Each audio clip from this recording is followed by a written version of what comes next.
시청자 여러분 안녕하십니까? KS상 라이브 진행의 온인주입니다. 오늘은 좀 재밌는 우화 이야기로 시작할까 합니다. 옛날 옛적에 샤워를 하러 들어간 한 사람이 있었습니다. 물을 틀었는데 너무 차가워서 깜짝 놀라서 온도를 급하게 올립니다. 그런데 이번에는 화상을 입을 정도로 너무 뜨거운 물이 나와서 놀라면서 얼른 찬물로 돌리니 이번에 다시 얼음장 같은 물이 쏟아집니다.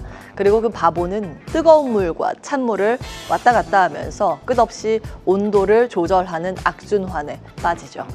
노벨 경제학상을 수상한 경제학자 밀턴 프리드먼이 만든 우화인데요. 중앙은행이 경제의 반응 속도를 충분히 고려하지 않은 채 대응하면 오히려 혼란을 자초한다는 것을 풍자한 이야기입니다.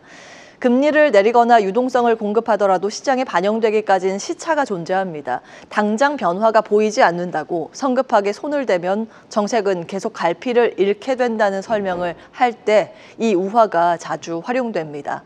경제가 아직 반응도 하지 않았는데 정책을 너무 빨리 손을 뗐다가 다시 넣고 또 빼는 식으로 움직였던 과거의 실패 사례들이 꽤 존재합니다. 하지만 그렇다고 다급한 위기 시기에 예를 들어 2020년 팬데믹 초기 같은 때 전 세계가 셧다운에 들어가고 기업들은 무너지기 시작하고 시장도 곤두박질 치려던 그 순간 샤워실의 바보가 되지 않겠다며 지나치게 신중한 태도로 버텼다면 과연 그 결과는 어땠을까요? 다행히 당시 연준은 신중함보다 재빠름을 택했습니다. 3월 초에 기준금리를 먼저 50bp 전격 인하하고 그리고 2주 뒤에 바로 무려 100bp를 한 번에 더 인하하고 또 무제한 양적 완화 QE 카드를 꺼내 들었습니다. 당시 시장은 놀랐지만 결과적으로 그 선제적 대응 덕분에 금융 시스템은 무너지지 않았고 자산 시장은 빠르게 회복의 발판을 마련할 수 있었습니다. 그때 만약에 지켜보자, 확인 후 대응하자, 너무 성급하면 샤워실의 바보가 될 수 있어 라면서 머뭇거렸다면 어땠을까요? 전 세계는 훨씬 더 깊은 공포와 붕괴를 겪었을지도 모릅니다. 그렇다면 지금 미국의 금리 정책은 어떤 선택지 앞에 서 있는 걸까요? 한쪽에선 트럼프 대통령이 연준에게 금리를 내리라면서 압박하고 있습니다. 지금 금리 인하 안 하면 경제 망가진다는 식의 주장입니다. 반면 파월 연준 의장은 드라마틱한 금리 인하는 없다면서 단호한 입장을 고수하고 있습니다. 경기 흐름과 데이터를 보면서 움직이겠다는 거죠. 무작정 뜨거운 물을 틀 것인가 아니면 조금 더 기다리며 그 손등으로 온도를 확인할 것인가. 지금 연준은 그 사이 어디쯤 서 있는 걸까요? 그리고 지금 바로 그 맥락 속에서 간밤 시장이 또 한 번 방향을 고민하게 만드는 뉴스가 나왔습니다.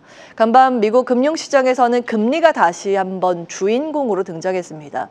10년물 국채 금리는 4.5%를 돌파했고 30년물은 무려 5%를 넘어섰습니다. 금리 인상의 대표적인 피해 섹터인 기술주 중심으로 미 증시는 눌려 앉혀졌고 그 촉발점은 단연 20년물 국채 경매 부진이었습니다. 참고로 지난번에 트럼프 대통령이 강경하게 버티다가 조금 전 그 본 수치를 본 이후에 관세에 대해서 유연한 태도를 이끌어냈죠. 이번에는 과연 누가 움직이게 될까요?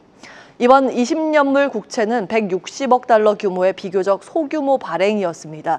하지만 투자자 반응은 차가웠습니다. 낙찰 수익률은 5.047%, 이는 최근 평균치보다 무려 40bp 높은 수치였습니다. 심지어 입찰 직전에 시장의 금리보다 더 높은 수준으로 형성됐습니다. 즉, 시장 참여자들이 미국 국채를 사려면 더 많은 금리를 요구했다는 의미죠. 다시 말해서 인기가 없어서, 수요가 없어서 수익률로 유혹할 수밖에 없던 경매였다는 겁니다. 이 경매가 더 주목됐던 이유는 최근 무디스가 미국의 신용등급을 강등한 직후에 있었던 첫 경매였기 때문입니다.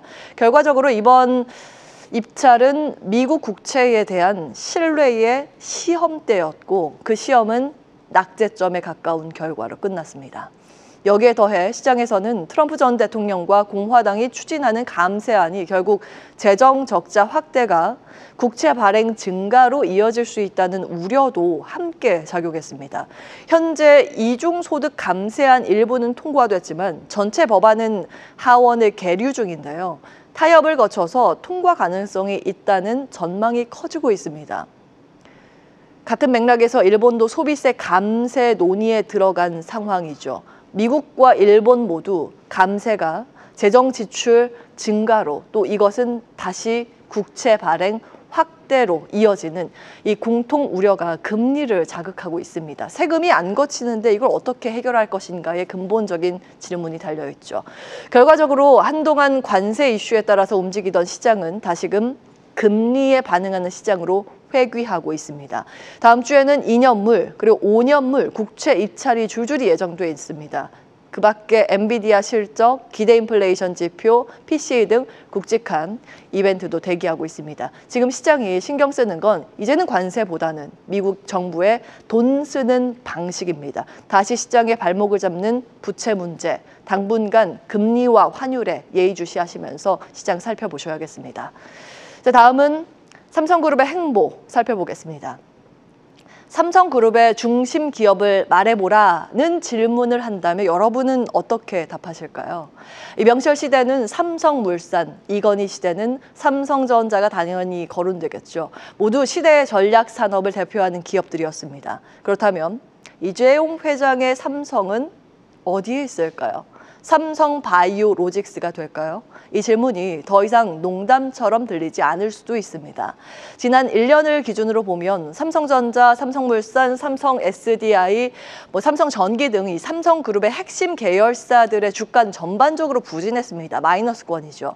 하지만 유일하게 삼성바이오로직스만 시가총액이 상승했습니다. 그것도 크게 올랐죠.